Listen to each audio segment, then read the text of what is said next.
संत समाज में बहुत अपने समय में मूर्धन्य रहे विरक्त शिरोमणि परमहंस परिव्राजकाचार्य,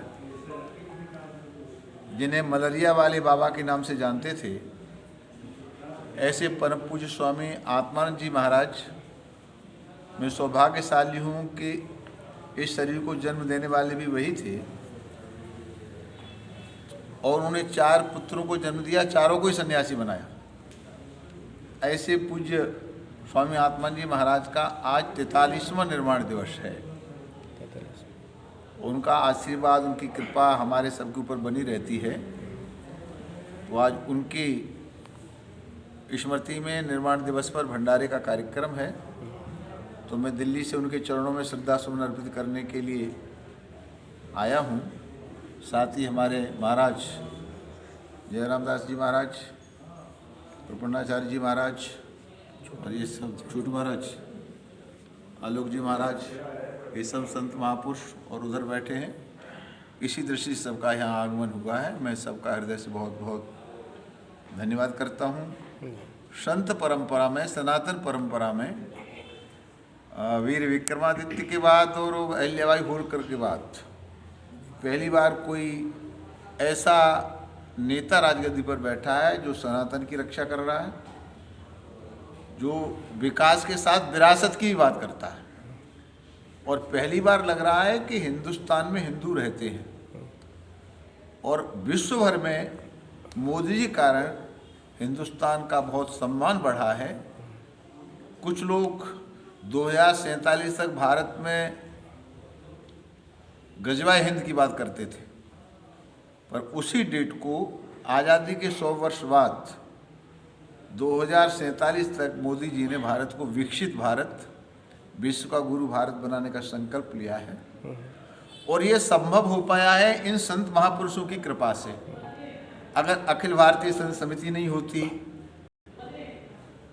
आंदोलन नहीं होता अयोध्या का, सब साधु महात्मा एक मंच पर आकर के बीजेपी को आशीर्वाद न देते, तो आज योगी मुख्यमंत्री न होते, मोदी प्रधानमंत्री न होते, और योगी मोदी प्रधानमंत्री न होते तो अटक से कटक तक, कन्याकुमारी से लेकर कश्मीर तक भारत जो भव्य दिव्य भगवा लहरा रहा है, ये सब संभव नहीं हो सकता था। तो संत महात्माओं का आशीर्वाद पूरी पार्टी को, विशेषकर मोदी जी को है और ये इसी प्रकार से आशीर्वाद योगी मोदी के लिए बना रहेगा। गंगा मैया की कृपा बनी रहे। निश्चित ही हमारा भारत इन संत महापुरुषों की कृपा से विश्व गुरु बनेगा।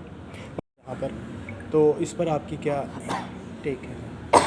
देखिए, मैं पहले तो उत्तराखंड उत्तर प्रदेश एक था, पर आज मैं कह सकता हूँ कि उत्तर प्रदेश से आता हूँ। और तीर्थराज प्रयाग में हम लोगों ने जो ऐतिहासिक कुंभ किया, भूतो न भविष्यति, उसके कंपटीशन में उत्तराखंड का हरिद्वार क्या, महाराष्ट्र का नासिक क्या, अब मध्य प्रदेश का उज्जैन क्या, संयोग से सब जगह बीजेपी की सरकार है। तो कंपटीशन है कि किसके नंबर ज़्यादा आते हैं। तो मैं अभी 7 दिन नासिक होके आया हूँ, वहाँ भी कुंभ है 27 में। बहुत जोर से तैयारियाँ हो रही हैं, बहुत जोर से, युद्ध स्तर पर। और ऐसे ही उज्जैन में तैयारी हो रही हैं। और ऐसे ही हमारे आदरणीय पुष्कर धामी जी, जो संतों के बहुत भक्त हैं, बड़ा सम्मान उन्होंने संतों का, संत समाज का बढ़ाया है और सनातन परंपरा के संरक्षक हैं। और हिंदुस्तान में एक प्रदेश है जिसका नाम है उत्तराखंड। 4 धाम अकेले एक प्रदेश में, तो 4 धाम के मालिक हैं। इन 4 धाम के देवी देवताओं के ऊपर आशीर्वाद है माननीय पुष्कर सिंह धामी जी के ऊपर, और मेरा तो बहुत स्नेह संबंध है ही। तो सब संत समाज का उनके साथ आशीर्वाद रहता है कि वो अब ये जो कुंभ आने वाला है, उनका कुंभ ऐतिहासिक हो और वो बड़े यश के भागी बने।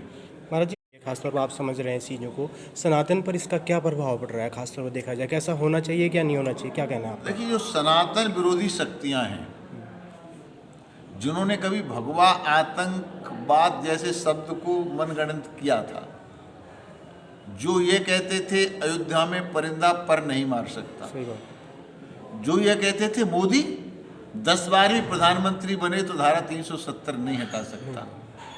माननीय मोदी जी ने सबका साथ, सबका विकास, सबका विश्वास, सबका प्रयास, ये तो वेद के उसी मंत्र का उल्था है। सर्वे भवन्तु सुखिनः सर्वे सन्तु निरामया सर्वे भद्राणि पश्यन्तु मा कश्चित् दुःखभाग् भवेत्। तो अटक से कटक तक, कन्याकुमारी से कश्मीर तक विकास भी विरासत भी, कोई मुद्दा नहीं छोड़ा। इसलिए पूरा विपक्ष लोकसभा में बहस करने के लिए तैयार नहीं है। जो काम सड़क पर करना चाहिए वो लोकसभा में कर रहे हैं, उधम मचा रहे हैं। अब मोदी जी केवल बीजेपी के प्रधानमंत्री नहीं है, वो तो भारत के प्रधानमंत्री हैं। तो मोदी जी की कब्र खोद रहे हैं, मोदी जी गाली दे रहे हैं। कुल मिलाकर के मोदी जी के कार्यकाल में जो सनातन और विरासत और विकास युद्ध स्तर पर हो रहा है, इससे सब बौखला गए, सबका वोट खिसक गया। कई बार हम चिंता करते हैं कि विपक्ष इतना कमजोर नहीं होना चाहिए, मजबूत होना चाहिए, लोकतंत्र, लेकिन लोकतंत्र के लिए बहुत आवश्यक है। परंतु उनके कर्म ही ऐसे हैं। और मुझे लगता है आने वाले चुनाव में जो जितना विपक्ष आज है, इसका भी आधा आएगा कि नहीं आएगा मैं नहीं जानता। क्योंकि जो मोदी जी की कार्यशैली है, उत्तर प्रदेश में योगी जी हमारे मॉडल बन गए।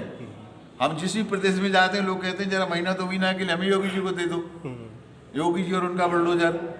तो लो एंड आप पत्रकार हैं, कोई महीना नहीं जाता था जब सांप्रदायिक दंगे नहीं होते थे। लेकिन जब से मोदी जी प्रधानमंत्री की कुर्सी पर बैठे हैं, किसी की औकात नहीं कि दंगा करने का प्रयास करें, क्योंकि तुरंत इलाज होने वाला है। इसलिए सब या सुधर गए या बाहर चले गए या बिल में चले गए। तो मोदी जी का रहना और योगी जी का रहना, पुष्कर धामी जी का रहना इसलिए आवश्यक है कहीं ये आस्तीन के सांप फिर बिल से निकल के ना आ जाए। अभी इनका पूरा इलाज करना है देश के लिए, और देश हिंदू राष्ट्र के रास्ते पर चल पड़ा है।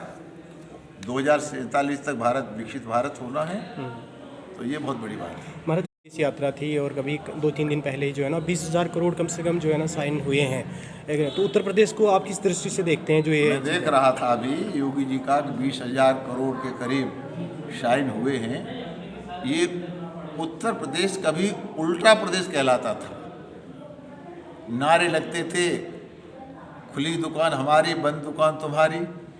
पत्रकारों पर हमले होते थे, सांप्रदायिक दंगे होते थे।